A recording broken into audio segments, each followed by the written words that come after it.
anak-anak, jumpa lagi dengan saya Bu Laila dalam mata pelajaran sosiologi. Hari ini saya akan membahas mengenai materi konflik sosial. Setiap individu itu pasti pernah mengalami yang namanya konflik. Entah itu konflik dengan diri kita sendiri maupun dengan orang lain. Nah, seperti apakah pengertian konflik dan apa penyebab dari yang namanya konflik itu sendiri? Mari kita saksikan video pembelajaran berikut ini. Pada semester kali ini kita akan membahas mengenai konflik sosial. Konflik sosial dapat dilihat dari gambar tersebut. Gambar tersebut dapat dilihat ya, banyak orang yang saling bertikai. Nah, seperti apa sih peta konsepnya? Kita bahas. Peta konsep yang akan kita bahas di sini mengenai satu, pengertian konflik, dan yang kedua mengenai penyebab konflik.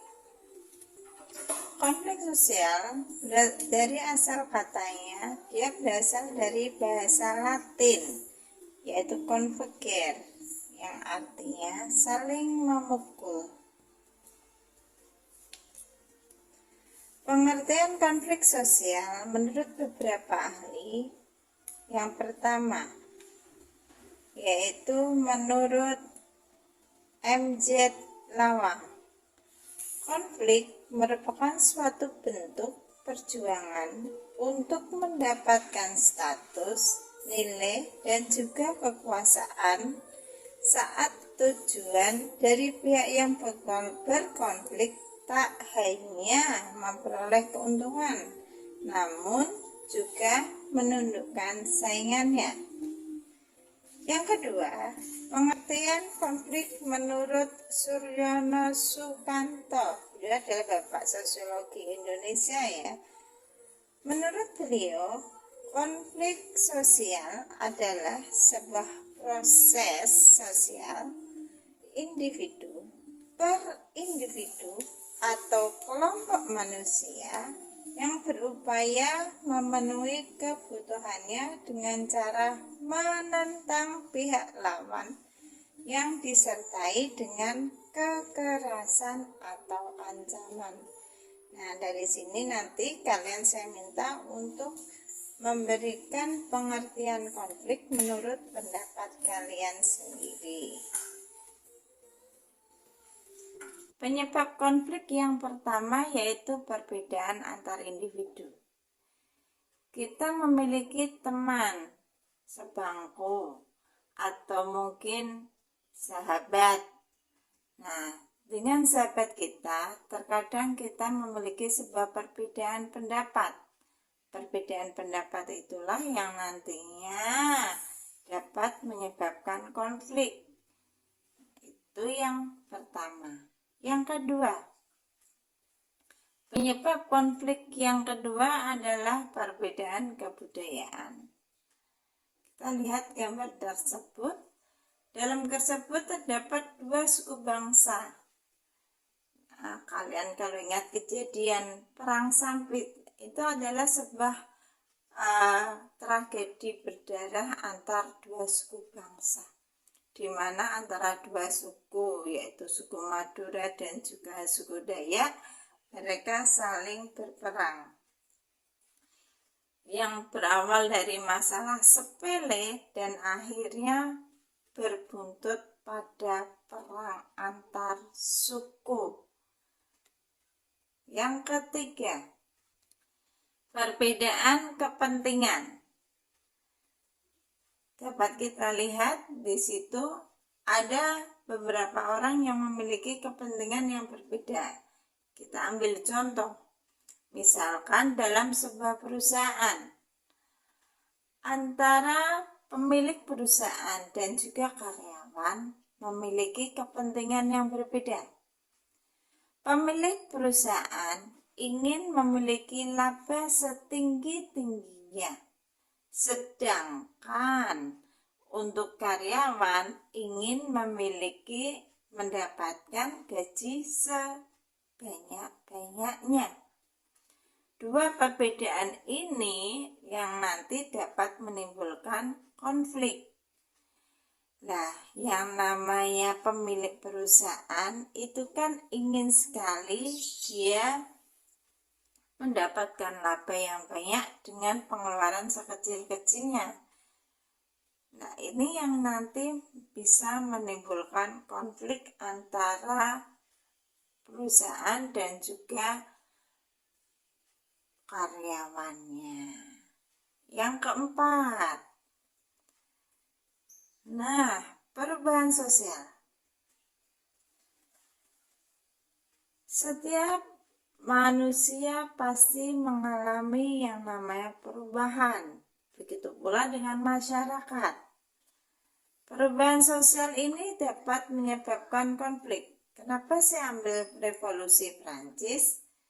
Di sini dapat kita lihat pada masa itu ada masyarakat borjuis dan juga masyarakat proletar, yaitu masyarakat kelas bawah. Mereka saling demo, saling berontak, di mana masyarakat kelas bawah itu tidak setuju dengan kebijakan dari masyarakat kelas atas. Di Indonesia sendiri pernah terjadi yang namanya reformasi, yaitu adanya demo mahasiswa untuk menurunkan presiden kita, yaitu Presiden Soeharto. Next adalah karena perubahan nilai-nilai yang terlalu cepat. Jadi perubahan nilai yang terlalu cepat ini bisa menyebabkan terjadinya disorganisasi dan perbedaan pendirian mengenai reorganisasi dari sistem nilai yang berlaku. Sistem nilai yang baru gitu. Dan bentrokan kepentingan ini juga bisa terjadi di berbagai bidang. Bisa terjadi di bidang ekonomi, bisa juga terjadi di bidang politik, dan sebagainya. Ini terjadi karena setiap individu ini punya kebutuhan dan kepentingan yang berbeda dalam melihat atau mengerjakan sesuatu. Kayak gitu. Jadi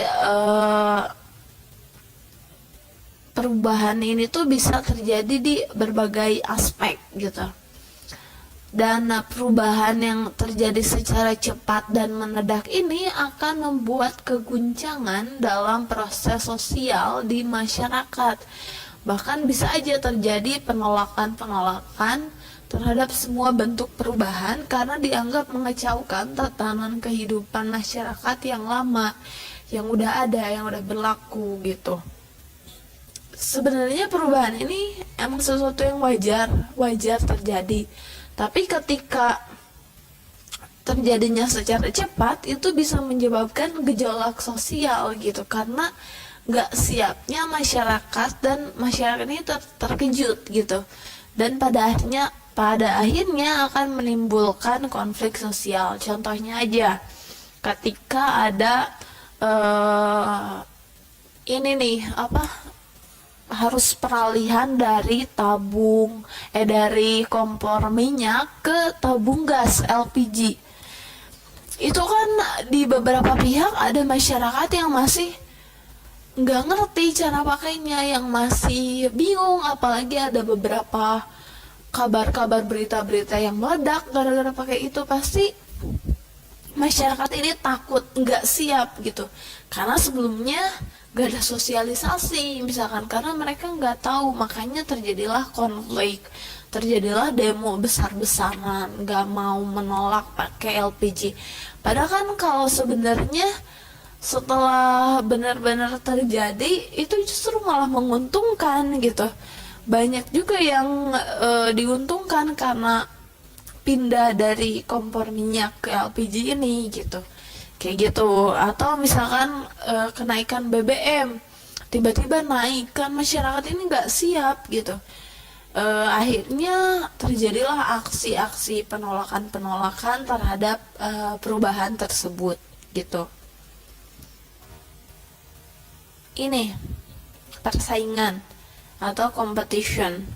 Jadi dalam persaingan, individu atau kelompok ini kan akan berusaha mencari keuntungan eh,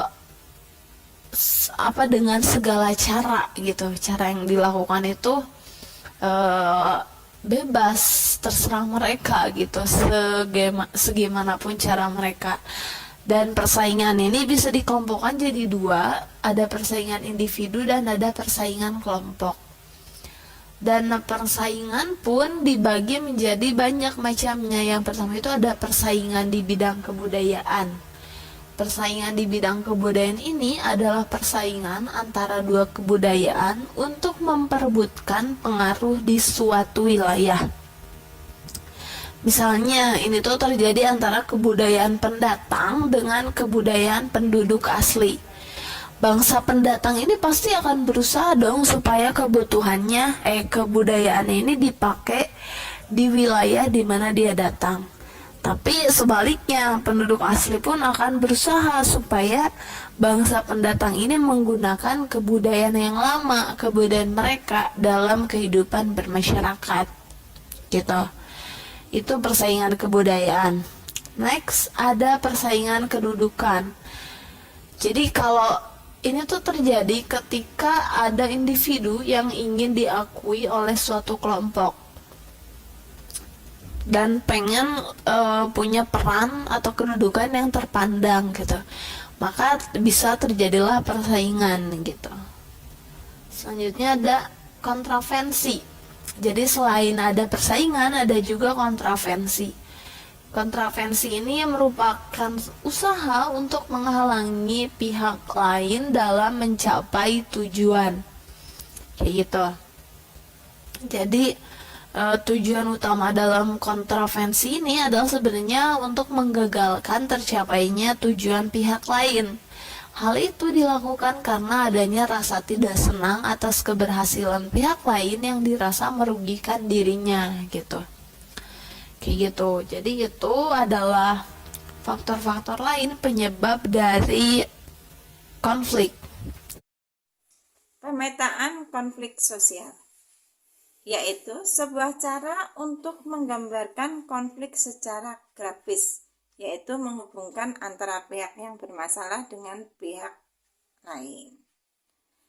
Adapun dampak dari konflik sosial.